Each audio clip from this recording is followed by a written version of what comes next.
prepare for trouble and make it, well, it's actually 18 holographic cards in this set. Today we're going to talk about the 2000 Team Rocket First Edition holographic set. Stick around, should be a pretty good set today.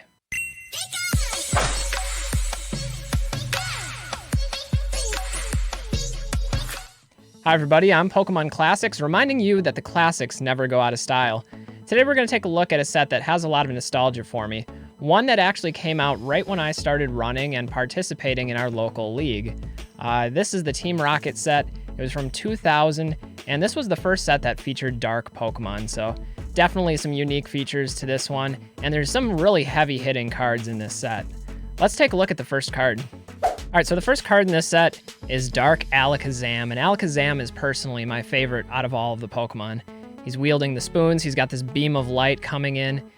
Definitely a cool card. I know this is one of the slightly more difficult ones to find in the set, and a personal favorite of mine. This would be in the top 3 from the set for me personally. Now, I believe there's only 2 cards in this set that have a population under 100. One of them being Dark Magneton, the other one being the Rainbow Energy. And so that makes this set a lot more accessible to new collectors or collectors that are looking at trying their hand at first edition PSA10 sets. Population report's a little bit higher, and that would make sense. These cards were printed with a larger surplus than some of the later sets when the popularity of Pokemon was declining. Our next card in this set is one that we would associate with Team Rocket, and that's Dark Arbok. Remember Jesse in the series, one of the members of Team Rocket had an Ekans that later evolved into Arbok, and so we get both the Dark Arbok as well as the Dark Wheezing, which was James's Pokemon in this set. Dark Arbok and Dark Wheezing actually came in the starter decks for this series. There was a Jesse deck and a James deck, and so that's one of the other things that I think was cool in a way that they could link it up with the animated series and give people that personal connection to the cards. Next up, we have one of the heavy hitters, and I actually got this card from Gem Mint Pokemon. Look at all of that holo foil surface. That is amazing. This is actually my favorite Blastoise card out of any series. The pose in here is really awesome. He's got the Hydro Cannon pointed right at the camera, and I really like this card. Definitely my favorite, and it's a tough one to grade too, comparatively to the other ones in the set. Yeah, back in the day when Gem Mint Pokemon was working on his PSA10 Shadowless holographic set for the base set, we ended up doing a deal. He was just missing the Blastoise in that set, and part of the deal involved the last card I was looking for, which was that Dark Blastoise. So like I was saying earlier, a lot of these cards have higher populations than some of the later sets like the Neo sets, and Dark Blastoise, kind of in the middle with a population of 171. You can see all the PSA 9s though, that this card has almost a 5-to-1 factor of the 10s to the 9s, and so this is a difficult card to grade.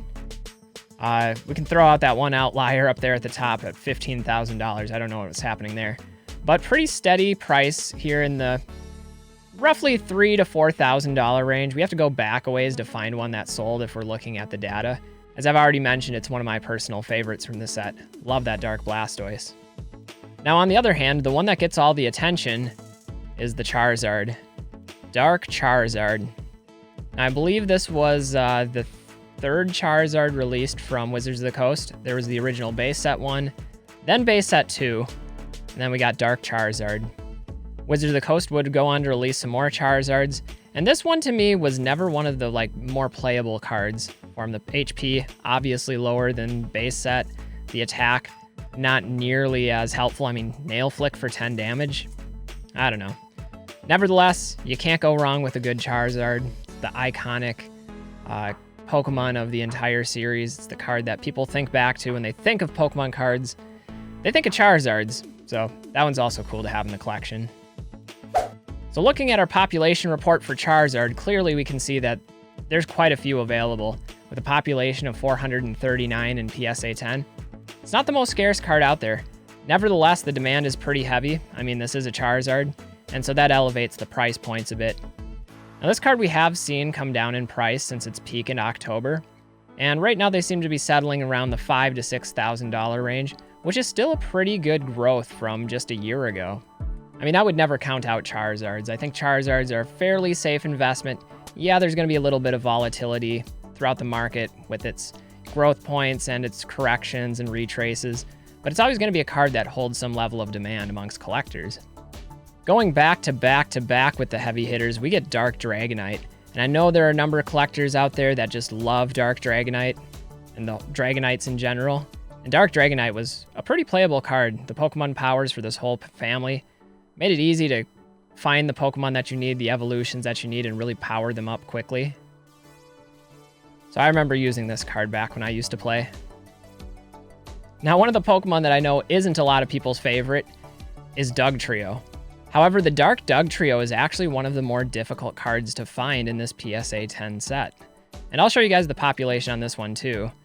The artwork is really unique. Dugtrio is just like digging right into somebody's home, causing havoc and destruction. It's unique, I'll say that. I know I mentioned this earlier, but there's only 2 holographic cards that are population under 100. Dark Dugtrio is the 3rd most difficult to find with a population of 120. Now, interestingly, we do see some upward growth of prices on this one, but this is a card that, based on scarcity alone, I would still say is undervalued right now in today's market. Even in spite of the correction that we're seeing, the price is kind of locked in somewhere around the $500 range, and to me, for a card that is that low pop, that has a number of people searching for complete sets, I see that as a supply and demand issue. I think Dark Dugtrio might be one of those sleeper cards that could see some growth as more collectors enter and start working on complete holo sets. Then there's our first grass type in the Team Rocket set with Dark Golbat. Darker holographic pattern on this one makes this one a much easier grade than some of the other cards. Still pretty cool. This was before Crobat was released in the Neo series. So at the time, Golbat was the top evolution of Zubat. This is one of the easier cards to acquire in the set, but still one that you need in order to finish the set. Next, we have Dark Gyarados, and I know there's a ton of people out there that love Gyarados. Very popular Pokemon. Interestingly, Dark Gyarados was the card that was chosen for a pre-release, and I remember the leagues distributing those pre-release stamped cards. This one is the first edition set variant, and this one is another PSA 10. This whole set I was able to collect in PSA 10. I do love Gyarados, but again, when I think of this card, it brings back memories of those pre-release ones from League days. Now this card, Dark Hypno. Really interesting, really trippy card if I'm being honest. You've got the eyes in the background, the pendulum is swinging, we kind of have that like stop motion effect. And this card I think is really cool. I love the artwork on it. However, this is also one of the easier cards to grade in the set, just given the darker holographic pattern. And overall, as a general theme, that the cards from Team Rocket set were not as difficult to grade as many of the other sets that had worse print quality. Next, we get our second Machamp from Wizards of the Coast, Dark Machamp. Base set gave us Machamp in his first form, and Machamp was first edition in the starter deck.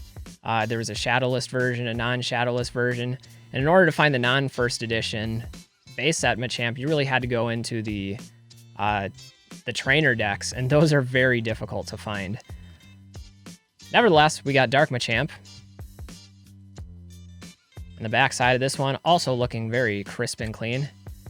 This next card is the one that breaks the bank. This is the one that's hard to find. It's the tough one for this set. And it comes as a bit of a surprise because it's not people's most popular favorite Pokemon out there. And that card is Dark Magneton. Now what you'll notice about Dark Magneton is it's a very light silver holofoil background, and it is so susceptible to showing print lines. And there's really nothing you can do about that, those print lines that come along with cards straight out of the pack. This card is very difficult to grade, and as a result, it often sells for a premium in PSA 10 quality. In a second, we'll take a look at the population report on this one. I believe this is the lowest population of the entire set. So as you can see, Dark Magneton with a population of 50 in PSA 10. And that makes it very difficult to find. And if we look at our data points, they don't come for sale very often. There's only been a couple of sales since 2018, and that scarcity is one of the things that has driven this upward trajectory of the price. And looking like some sales over $4,000. Last one that's coming up is back in June before the spike in prices, so it's really anyone's guess where it would stand today. Those low population variants, and there's a bunch of set collectors out there, creates a lot of demand, and that demand is ultimately what's going to drive value. This next one doesn't get nearly as much love as it should, but next we have Dark Slowbro. And I love the green holofoil background on this one. The art's pretty cool. You see a minion of Team Rocket hanging out in the background. Probably not people's favorite Pokemon or one that instantly comes to mind, Slowbro. But as far as I can think of, just from the early sets, the Wizards of the Coast sets, this might be the only Slowbro holographic artwork anyway. I do like the variety that's included in this set though, giving cards like Golbat a holographic, Slowbro a holographic. Good diversity. For card number 13, we get Dark Vileplume. And I gotta say, this Dark Vileplume does not look very evil to me from its picture. It's even smiling. Maybe I'm not looking into it enough, but really cool holographic background on this one. Again, really clean backsides. I've got the old PSA labels. This is one of the first sets that I finished for holographic sets. I was saying this earlier, but both Jesse and James made an appearance with the theme decks, and both had their Pokemon from the animated series featured as a holographic card. To that end, we get Dark Wheezing, James's Pokemon, and you can hardly tell this is a holographic. It's so dark, and Wheezing takes up so much of the card that there's only just a little bit of holo that can be seen, and right now I've got a pretty strong light on it.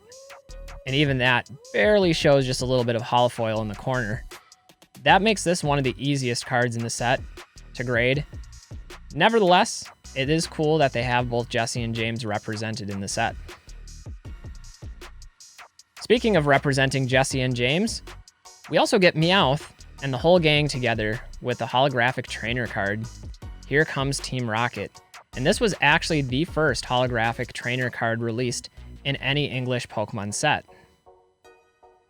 Naturally, they did it right because they did give us some iconic characters from the TV show, put them into card form, and although this card is not difficult to grade and doesn't carry a very high premium, I do know this one was really well received when it originally came out.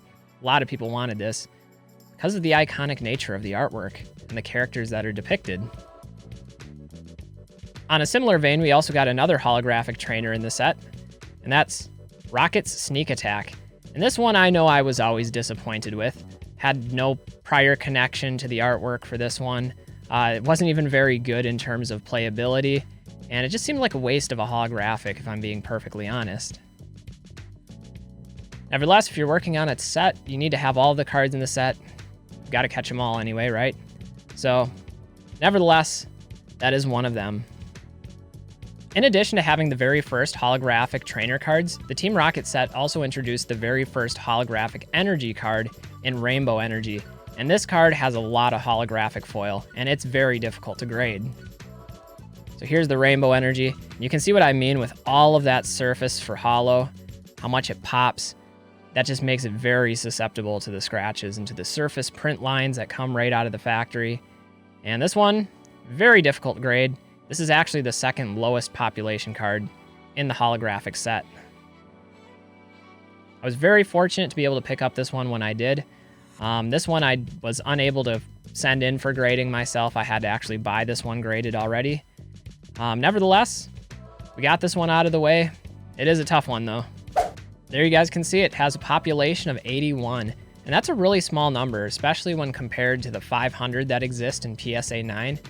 It's a bit of a theme of this channel, but you've heard me talk about scarcity, and scarcity drives value. Unlike some of the other holographic cards in this set that were hit pretty hard by the correction due to an overabundance of supply on the market, when there's only 81 copies in the world, you're never going to have that same type of saturation all at once. So that creates more stability with prices. To wrap up this set is one of my favorite cards. This is actually the very first secret rare holographic card that was released by Wizards of the Coast, and they picked a great one. So here we have the Dark Raichu. Dark Raichu is just jumping off the card straight for you. The streaking background of the red and yellow I think is done fantastically. And this is 83 of 82. So again, this is the first secret rare card released by Wizards of the Coast in holographic form. Now some might consider the Jungle first edition Pikachu, the Ivy Pikachu, to be the very first secret rare. And maybe it was, maybe it wasn't. It's not really clear. There's no definitive answer to that. But this one was definitely intended to be a secret rare. And I remember watching somebody at League open one of these, and we were all shocked, especially by the numbering at the end. We thought it was a misprint. All the copies have that number, and that's because it's a secret rare. 202 is the population on that in PSA 10. And if you ask me, I think this card is still to some degree undervalued. Even though the population is a little bit higher, I do think there's some historical value to the card in being that first holographic secret rare. You can see the prices have been on the upward for this card, and that makes sense to me given its historical significance. Anyway guys, that's my first edition PSA 10 Team Rocket set. This is one of the easier ones, has a pretty high population for many of these cards. Good entry-level set to start on if you're looking at collecting vintage sets in PSA 10. I believe there are currently 10 or 11 sets on PSA's registry that have actually completed this whole holographic set in PSA 10. Hope you guys enjoyed this video. Let me know what you think in the comments down below. I'm Pokemon Classics, reminding you that the classics never go out of style. We'll see you guys later. Bye, everybody.